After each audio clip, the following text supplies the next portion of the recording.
በዛሬ ቪዲዮ ደግሞ የማሳያችሁ ዩቱብ በምትጠቀሙበት ሰዓት ዩቱብ ላይ ገብታችሁ አንድን ቪዲዮ ተመልክታችሁ ማለትም አይታችሁ ከጨረሳችሁ በኋላ መጨረሻ ላይ ለእናንተ ሪኮመንድ የሚደረግ ቪዲዮዎች አሉ።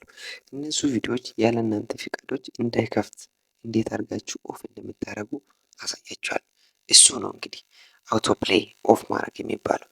እንዴት አድርጋችሁ እሱ ነገር ኦፍ እንደምታደርጉ አሳያችኋለሁ። እስከ መጨረሻ ተከታተሉ።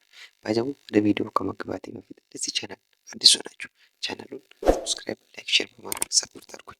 ኦኬ ይህን ለማድረግ ነው ቀጥታ ወደ ዩቱብ እንገባለን። ወደ ዩቱብ ከገባን በኋላ እዚህ ላይ እያለን እዚህ ጋር ምን አለ? እዚህ ጋር ሴቲንግ የጊር ምልክት አለ። አሁን እሷን ክሊክ እናደርጋለን።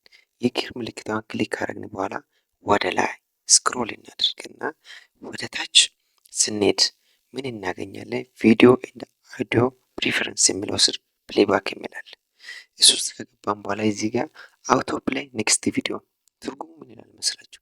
ዌን አውቶ ፕሌይ ኢዝ ኢኔብልድ ኤ ሳጀስትድ ቪዲዮ ዊል አውቶማቲካሊ ፕሌይ ኔክስት።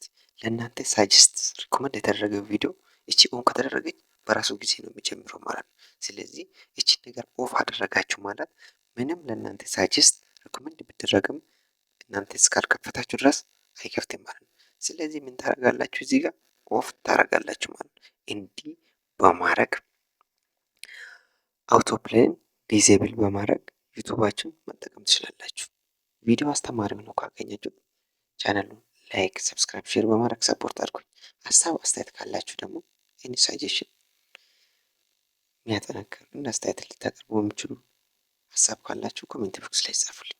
በሌላ ቪዲዮ ደግሞ እስክንገናኝ